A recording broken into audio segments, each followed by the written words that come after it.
नमस्कार दोस्तों, मैं हूं नवनीत। स्वागत है आपका हमारे YouTube चैनल पर जिसका नाम है कंप्यूटर ट्रिक्स। आज हम चलते हैं दोस्तों अपने माइक्रोसॉफ्ट ऑफिस के इंसर्ट के टैब पर। इंसर्ट के टैब पर हमने कल इंसर्ट करना सीखा था, हमने एक टेबल। अब टेबल में आगे की चीज़ें हम सीखेंगे, जैसे कि कॉलम ऐड करना, रो ऐड करना, उसमें डाटा एंट्री कैसे करते हैं, कैसे उसमें शेडिंग करते हैं, सब कल हम सीख चुके थे। बाकी आगे की चीज़ें सीखेंगे, उसको टेबल को स्प्लिट करना, कैसे किसी सेल को स्प्लिट कर सकते हैं, कैसे किसी टेबल को स्प्लिट कर सकते हैं, किस प्रकार से हम कॉलम ऐड करते हैं और डिलीट करते हैं। अगर कोई नाम बीच में छूट गया है तो किस प्रकार से हम उसके टेबल में नाम बीच में ऐड कर सकते हैं। पूरी टेबल हमें दोबारा ना बनानी पड़े, उसी टेबल में हम कोई भी नाम ऐड कर सकें, कोई भी रो ऐड कर सकें। दोस्तों, MS ऑफिस के अंदर टेबल का बहुत ही महत्वपूर्ण कार्य होता है। बहुत सारी चीज़ें हमें टेबल के अंदर करनी होती हैं, तो टेबल की सारी जानकारी हम आपको देंगे। आइए चलते हैं हम अपने कंप्यूटर की स्क्रीन पर और देखते हैं किस प्रकार से हमने टेबल को ऐड करना है और उसमें किस प्रकार से वर्क करना है। ठीक है दोस्तों, तो दोस्तों आप हमारे चैनल को सब्सक्राइब कीजिए और बेल आइकन दबाइए ताकि आगे की वीडियो सभी आपको मिलती रहें। आ गए हैं हम अपने वर्ड के प्लेटफॉर्म पर। ये हमारा टेक्स्ट एरिया आ गया है वर्ड का। अब हम जाएंगे इंसर्ट टैब पर। कल भी हमने टेबल ऐड करना देखा था इससे पहले वीडियो में। उसी प्रकार से हम एक टेबल ऐड कर लेंगे इंसर्ट टैब पर जाकर टेबल के ऑप्शन से। ये हमारी टेबल ऐड हो गई। ये सेलेक्ट एरिया है टेबल का, इससे हम सेलेक्ट कर सकते हैं टेबल को। इससे हम टेबल को रीसाइज कर सकते हैं। अब इसमें हम कॉलम और रो ऐड करना सीखेंगे, तो इसलिए हमने इस टेबल को थोड़ा छोटा ही बनाया है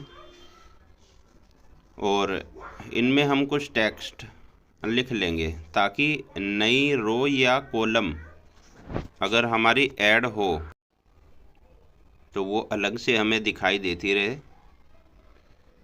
क्योंकि जैसे ही हम नई रो या नया कॉलम ऐड करेंगे तो ब्लैंक ऐड होगा, तो हमें पता लग जाएगा जहां हम ऐड करना चाह रहे हैं वहीं हमारी कॉलम और रो ऐड हो रही है। तो ऐसे ही हमने जनरली इसमें 1 1 2 2 3 3 और 4 4 हमने लिख लिया है ताकि हमारे सारे जो हैं सेल फिलअप हो जाएं। कोई भी वर्ड इसमें आप लिख सकते हैं। तो ये सारे कॉलम और सारे रो हमारे फिलअप हो गए हैं।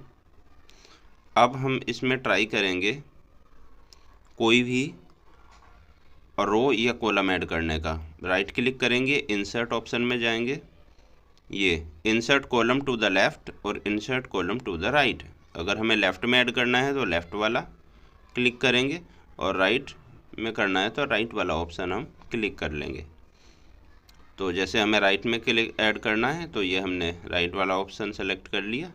देखिए, जिस कॉलम पे हमने क्लिक किया था राइट क्लिक, उसके राइट में एक कॉलम ऐड हो गया है।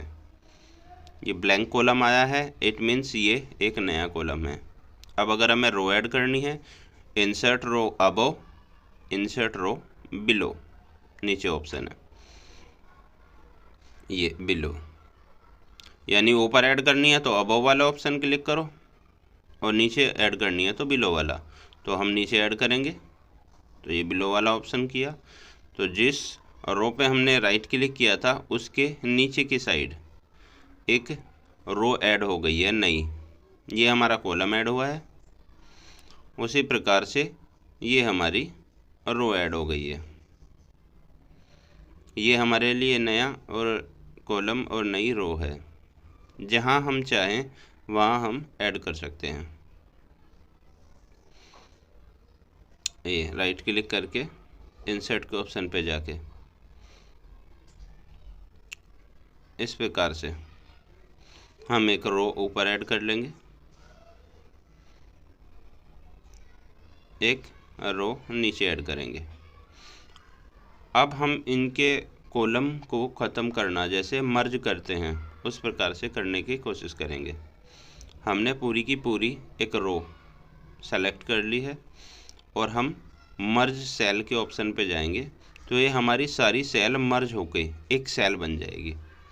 ये देखिए, ये बीच के इसके कॉलम मिट जाएंगे। उस प्रकार से हम ऊपर कोई भी हेडिंग, कोई भी नाम डाल सकते हैं। जैसे मैंने यहाँ पे कंप्यूटर ट्रिक्स डाल दिया है। इस प्रकार से हम ऐड कर सकते हैं। अच्छा, जितने हम रो सेलेक्ट करेंगे उसी हिसाब से हम उसको मर्ज कर सकते हैं। जैसे मैंने यहाँ पे 3 कॉलम लिए हैं, 3 को मर्ज कर दिया है, 3 को इस साइड किया है। ऊपर हमने पूरी की पूरी रो को मर्ज कर दिया था, यहाँ हमने आधी आधी रो को मर्ज किया है। यानी कि हम जितना चाहें उतने कॉलम को सेलेक्ट करके हम ऐड कर सकते हैं। ये इस प्रकार से जैसे टोटल का हम ऑप्शन बनाते हैं, इधर हमने टोटल लिख लिया और यहाँ पे हमने टोटल लगा के वो लिख दिया है। तो यहाँ हमारी रो के 2 पार्टीशन हो गए हैं। अब कई बार हम मर्ज करने के बाद भी उसको अलग अलग हमें ज़रूरत पड़ती है करने की, तो उसको बोलते हैं स्प्लिट करना। तो जिस प्रकार से हम कुछ कॉलम्स को मर्ज कर सकते हैं, उसी प्रकार से हम स्प्लिट भी कर सकते हैं। ये स्प्लिट करने पे ये पूछेगा कितने कॉलम बनाने हैं। मान लो मेरे को 2 बनाने हैं, तो मैंने 2 लिख के ओके कर दिया। तो देखो, ये जो हमारी रो थी ये 2 पार्टीशन में डिवाइड हो गई है, यानी बीच में एक कॉलम बन गया है। तो इस प्रकार से जिस प्रकार से हमने मर्ज किया था पूरी की पूरी रो को सेलेक्ट करके, उसी हिसाब से हम किसी भी सेल को स्प्लिट भी कर सकते हैं, यानी 2 या 3 या जितने भागों में हम चाहें डिवाइड कर सकते हैं। इस प्रकार से हम किसी कॉलम को या किसी रो को बड़ा छोटा साइज में कर सकते हैं। जैसे रो को करना चाहें तो हम ऐसे बीच में से पकड़ के उसको ड्रैग एंड ड्रॉप कर सकते हैं, तो हमारी रो बड़ी या छोटी हो जाएगी साइज में। उसी प्रकार से हम कॉलम को भी कर सकते हैं। प्रैक्टिस करेंगे तो बड़ा आसान लगेगा आपको, करके देखिएगा एक बार। अब हम लेआउट में जाएंगे और किसी भी सेल का अलाइनमेंट सेट कर सकते हैं। जैसे मैंने ये सेंटर कर दिया है। अब इसमें सारे ऑप्शन हैं। बिलो अगर करना चाहते हैं, राइट करना चाहते हैं तो राइट कर सकते हैं, लेफ़्ट में करना चाहते हैं तो हम टेक्स्ट को लेफ़्ट में कर सकते हैं। ये किसी एक सेल में का हो रहा है। अगर हम पूरी टेबल सेलेक्ट करके करेंगे तो वो भी हम कर सकते हैं। जैसे कि हमने पूरी टेबल सेलेक्ट कर ली, तो हम इसका अलाइनमेंट बिलो करना चाहते हैं, तो सारे टेक्स्ट हमारे नीचे की साइड, हर सेल में नीचे की साइड आएंगे। अब हम ऊपर करेंगे, लेफ़्ट में, राइट में, सेंटर में, अप और डाउन, जहाँ चाहे हम वहाँ कर सकते हैं। अब हम सेंटर में करके इसको छोड़ देंगे। ये देखिए, पूरी टेबल में हमारे टेक्स्ट जो हैं एकदम सेंटर में आ गए हैं। तो इसको बोलते हैं अलाइनमेंट सेट करना, टेबल के अंदर अलाइनमेंट सेट करना। ऐसा ही हम पेज पे भी कर सकते थे, जैसा हमने होम टैब की वीडियो में सीखा था, आप देख सकते हैं जाके। अब एक शॉर्टकट्स होते हैं यहाँ पे कॉलम और रो ऐड करने का। जैसे इसमें हमने क्लिक कर दिया, इंसर्ट अबव, लेआउट के अंदर ये ऑप्शन मिलता है। जितनी बार आप इंसर्ट अबव में क्लिक करेंगे उतनी ही हमारी रो ऐड होती जाएंगी ऊपर साइड, और अगर हम बिलो पे क्लिक करेंगे तो नीचे की साइड होती जाएंगी। इस प्रकार से ही कॉलम का है। कॉलम हम लेफ़्ट में कितने ऐड करना चाहते हैं, राइट में कितने करना चाहते हैं, तो क्लिक करके हमें कोई भी राइट क्लिक नहीं करना है, सिर्फ लेफ़्ट क्लिक से ही ये सारे काम हो जाते हैं। ये मर्ज करने का ऑप्शन है हमारा। उसी प्रकार से सेंटर में ले लेंगे इसको। उसी प्रकार से स्प्लिट करने का भी ऑप्शन है, किसी भी सेल को हम स्प्लिट भी कर सकते हैं। जिस प्रकार से हम राइट क्लिक करके ये कार्य कर रहे थे, उसी प्रकार से हम यहाँ लेआउट में आके भी कर सकते हैं। ये देखो, स्प्लिट भी हो गया है। जैसा जब चाहें वैसा हम कर सकते हैं। इसको कॉपी करके इधर लिख लेंगे, या जो भी आपको डाटा लिखना है उसी प्रकार से लिख सकते हैं। यानी कि कुल मिला के हर प्रकार से डिजाइनिंग हम कर सकते हैं। ये हमारी हाइट और विड्थ के लिए होता है दोस्तों, यानी कि सेल की कितनी हाइट और कितनी विड्थ हमें रखनी है वो हम यहाँ से सेट कर सकते हैं। अब एक चीज़ और है, जिस प्रकार से हमने मर्ज किया है रो को, उसी प्रकार से हम किसी कॉलम को भी मर्ज कर सकते हैं। ये देखिए, मैंने कॉलम सेलेक्ट किया और मर्ज पे क्लिक किया तो ये मर्ज हो गया।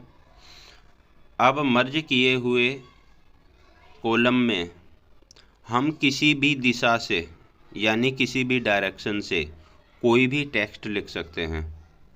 अब देखिए हम एक बार करके देखेंगे इसको। टेक्स्ट डायरेक्शन का एक ऑप्शन है हमारे लेआउट में ही, जिसकी सहायता से हम इसको कोई भी डायरेक्शन दे सकते हैं। हम कोई भी टेक्स्ट इसमें लिख लेंगे, जैसे मैंने सन लिख लिया है 2022-23, और अब हम जाएंगे टेक्स्ट डायरेक्शन में। ये इसकी डायरेक्शन चेंज हो गई है, ये दूसरी डायरेक्शन आ गई है। इसको सेलेक्ट कर लेंगे, थोड़ा सा इसका साइज बढ़ाएंगे होम टैब में जाके, ताकि हमें क्लियर दिखाई दे वास्तव में ये कैसा दिख रहा है। ये देखिए, ये हमारे कॉलम में इसकी डायरेक्शन चेंज हो गई है। ये देखिए, ये सीधा हो गया है, ये इस डायरेक्शन में चला गया लेफ़्ट साइड की ओर। अब दोबारा इसी पे क्लिक करेंगे तो राइट साइड की ओर हो जाएगा। जितनी बार क्लिक करते जाएंगे ये अपनी डायरेक्शन चेंज करता जाएगा। तो इस प्रकार से भी हम दोस्तों कर सकते हैं। अब आती है बात डिलीट करने की। जिस प्रकार से हम कॉलम और रो ऐड करते हैं उसी प्रकार से हम डिलीट भी कर सकते हैं। ये देखिए, पूरा कॉलम हमारा डिलीट हो गया। किस प्रकार से करेंगे एक बार और देखेंगे। मान लो मेरे को रो डिलीट करनी है, तो हम राइट क्लिक करेंगे, डिलीट वाले ऑप्शन पे जाएंगे, डिलीट सेल। यहाँ पे लिखा है एंटायर रो और एंटायर कॉलम। अगर हमें रो करना है तो डिलीट एंटायर रो और ओके करेंगे, हमारी एक रो डिलीट हो जाएगी। तो इसमें हमने टेबल में सीखा किसी भी कॉलम को ऐड करना, रो को ऐड करना, उसी प्रकार से कॉलम को डिलीट करना और रो को डिलीट करना। जो अगर उस कॉलम में कोई डाटा होगा तो वो डाटा भी डिलीट हो जाएगा। अगर आपकी ब्लैंक है यानी कि एक्स्ट्रा कॉलम या रो आपका बन गया है तो उसको हम डिलीट कर सकते हैं, और अगर हमें डाटा की ज़रूरत है तो हम ऐड कर सकते हैं। अब इस फाइल में जाकर और अपनी टेबल को सेव कर लेंगे दोस्तों। जिस लोकेशन पे अभी आपको सेव करना है उसे हम सेव कर लेंगे। यहाँ पे हम टेबल का नाम दे देंगे अपना, जैसे मैंने टेबल 1 ले लिया है। आप जो चाहें वो नाम दे सकते हैं, जिस प्रकार से आप काम कर रहे हैं। लोकेशन देके हम सेव के ऑप्शन पे क्लिक करेंगे। मिलते हैं दोस्तों अगली वीडियो में, तब तक के लिए बाय दोस्तों। हमारे चैनल को सब्सक्राइब कीजिएगा, लाइक शेयर एंड कमेंट कीजिएगा अगर कोई बात है तो। मिलते हैं अगली वीडियो में। धन्यवाद दोस्तों, गॉड ब्लेस यू।